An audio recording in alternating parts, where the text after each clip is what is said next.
Madam ఏరా madam direction చూడు తెలుసు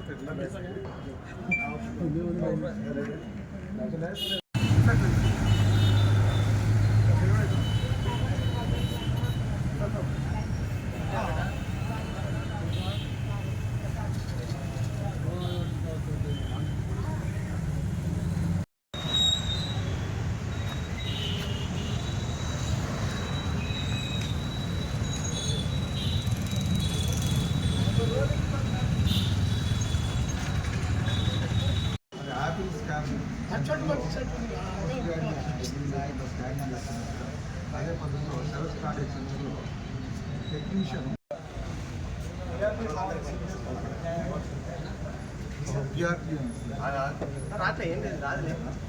ఇటీవలి కాలంలో టిఎస్ఎంసీ వారు ఐఎన్ఎస్ సురేంద్ర వారు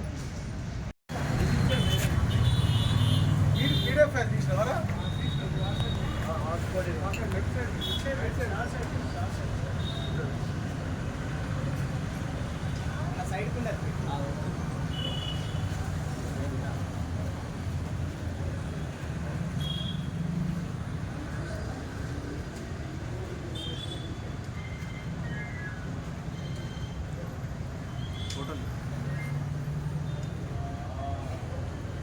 మేడం ఒకసారి చూడండి సార్, మీరు కూడా చేయి పెట్టండి ఏ అవసరం లేదు.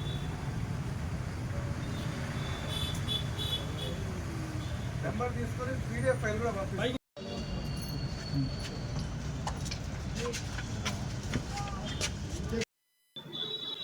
పోయిన నెలలో 24వ తారీఖు సుమారు 24వ తారీఖున Telangana TGMC Telangana medical council వారు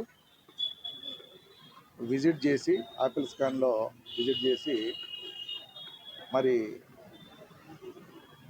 స్కాన్ చేసే డాక్టర్ కిరణ్ గారికి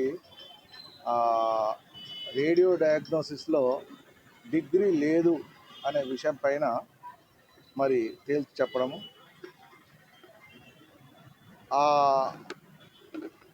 ఆ రోజున మేము తెల్లవారుజామున 25వ తారీఖున మేము నోటీస్ ఇవ్వడం జరిగింది. వారం రోజుల టైం కేటాయించడము, ఆ టైంలో సరైన ధ్రువపత్రాలు సబ్మిట్ చేయమని విషయాన్ని తెలియపరచడం జరిగింది. ఆ తర్వాత ఈ యొక్క పీసీపీఎన్డిటీ యాక్ట్కు సంబంధించిన కమిటీ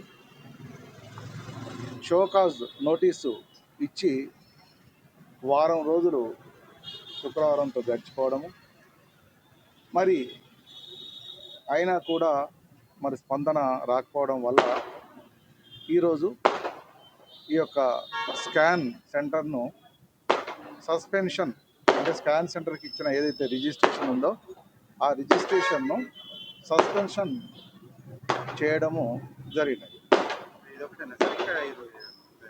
ఇది శరత్ కార్డియాక్ సెంటర్ కూడా సస్పెన్షన్ చేయడం జరిగినది. District level appropriate committee approval ద్వారా ఈ యొక్క డెసిషన్ తీసుకొని సస్పెన్షన్ చేయడం జరిగింది. యాపిల్తో పాటు ఇంకేమైనా చేస్తున్నారు?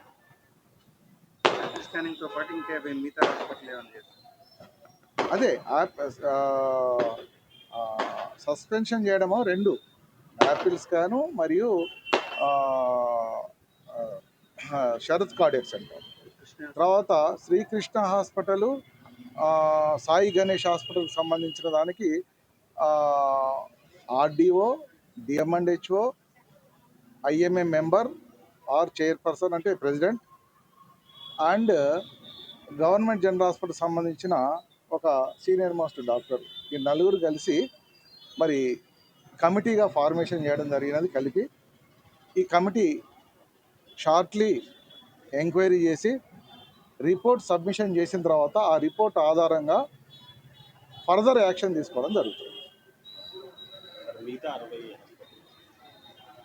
ఎస్, ఎవరైతే ఇండియన్ మెడికల్ అసోసియేషన్ వాళ్ళు మరి 50 ఆసుపత్రులు పైన తనిఖీ చేయబనేది రిప్రజెంటేషన్ కలెక్టర్ గారికి ఇవ్వడము, వారు నాకు రిఫర్ చేయడము వారి పర్మిషన్తో, దాంట్లో 10 హాస్పిటల్ క్లోజ్ చేసినట్టుగా 39 హాస్పిటల్ ఓపెన్ చేసినట్టుగా మేము ఎంక్వైరీ చేయడం జరిగింది. ఒక 4-5 రోజుల్లో ఎంక్వైరీ చేయడం జరిగింది. మా డిప్యూటీ డిఎంహెచ్ఓ డాక్టర్ జయమనోహర్ గారు రిపోర్ట్ కూడా ఇవ్వడం జరిగింది.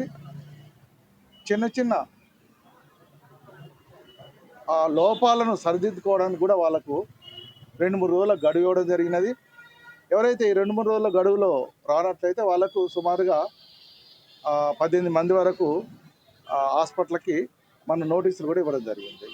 నోటీసులు ఇచ్చిన వెంటనే చాలా వరకు ఆసుపత్రులు వాళ్ళు ఏదైతే లోపాలు చూపించినామో ఆ లోపాలను సరిచేయడానికి మ్యాక్సిమం ప్రయత్నం చేసి సరిచేసే కార్యక్రమంలో ఉన్నారు. ఎవరైతే ఈ యొక్క లోపాలు సరి చేసుకోరో వాళ్ళ ఆసుపత్రులు వారి యొక్క రిజిస్ట్రేషన్ ఉన్నట్లయితే వారికి రిజిస్ట్రేషన్ కూడా రద్దు చేసే కార్యక్రమాన్ని చేపడతాం. మీ మీద అవినీతికి పాల్పడుతున్నాడు అనేది ఆరోపణలు వస్తున్నాయి. దీని మీద ఎట్లాంటి అది అలాంటిది ఏమి లేదండి. అవినీతి అనే దానికి తావే లేదు. అవినీతి అనే విషయంలో ఎలాంటి తావు లేదు. మేము ఏ పద్ధతిలో రిజిస్ట్రేషన్స్ ఇవ్వాలో రిజిస్ట్రేషన్ యాక్ట్ ప్రకారంగా క్లినికల్ ఎస్టాబ్లిష్మెంట్ యాక్ట్ ప్రకారంగా మేము ఈ యొక్క రిజిస్ట్రేషన్ ఇవ్వడం జరుగుతుందనే విషయం తెలియపరుస్తున్నాం.